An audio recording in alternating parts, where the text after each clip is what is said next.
Mekanisme persalinan normal. Masuknya kepala janin ke pintu panggul, engagement, di mana kepala terfiksir pada pintu atas panggul. Pada primigravida biasanya sudah terjadi pada bulan terakhir dari kehamilan, tetapi pada multifragida biasanya baru terjadi pada permulaan persalinan. 2. Penurunan kepala janin. Kepala janin turun dengan fleksi ringan secara sinclitimus, yaitu bila satura sagittalis terdapat di tengah-tengah jalan lahir, tepat di antara simfisis dan promotorium. Asinclitimus posterior satura sagittalis lebih dekat ke arah simfisis. Asinclitimus anterior satura sagittalis lebih dekat ke arah promotorium. 3. Fleksi. Kepala janin fleksi dagu menempel ke toraks. Posisi kepala berubah dari diameter puncak kepala menjadi diameter belakang kepala. Keuntungan dari bertambahnya fleksi ialah bahwa ukuran kepala yang lebih kecil akan bisa melewati jalan lahir. 4. Putaran fleksi dalam.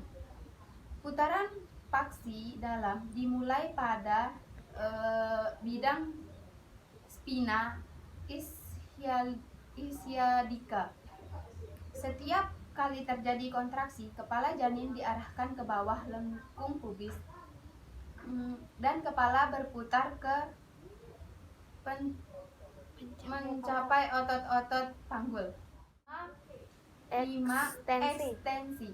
Ekstensi terjadi setelah putaran faksi selesai dan kepala tepat di dasar panggul. Hal ini disebabkan karena sumbu jalan lahir pada pintu bawah panggul mengarah ke depan atas, sehingga kepala harus mengadakan ekstensi untuk melalui putaran faksi luar. Setelah kepala lahir, maka kepala anak memutar kembali ke arah punggung anak untuk menghilangkan torsi pada leher yang terjadi karena putaran faksi dalam. Gerakan inilah yang disebut putaran faksi luar. 7. Ekspulsi. Setelah putaran faksi luar, bahu depan sampai di bawah simfisis dan menjadi hypomoxilion untuk lahiran bahu belakang.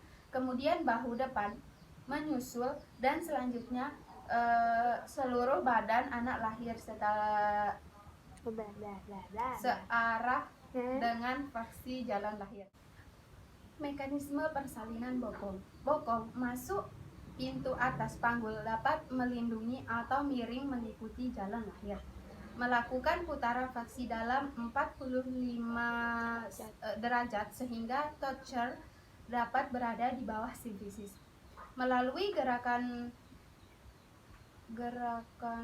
laterofleksi tubuh janin di mana toucher depan sebagai hypomoxilion, maka akan lahir toucher belakang.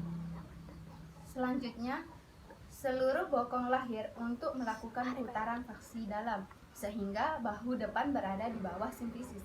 Dengan bahu depan sebagai hypomoxilion, akan lahir bahu belakang bersama dengan tangan belakang diikuti kelahiran bahu depan dan tangan depan. Bersamaan dengan kelahiran bahu, kepala bayi memasuki jalan lahir dapat melindungi atau miring, serta melakukan putaran faksi dalam. Sibok sifut menjadi hypomoxilion berturut-turut. Akan lahir dagu, mulut, hidung, muka, dan kepala seluruhnya. Mekanisme persalinan muka. Kepala turun melalui pintu atas panggul dengan sirkumferensial tracheoparietalis dan dagu melintang hingga muka di dasar panggul. Putaran faksi dalam, dagu memutar ke depan di bawah arcus pubis. Gerakan fleksi, ekstensi berturut-turut, lahir dahi, ubun-ubun, belakang kepala, ekstensi, lalu terjadi putaran faksi luar hingga badan lahir. Sekian, terima kasih.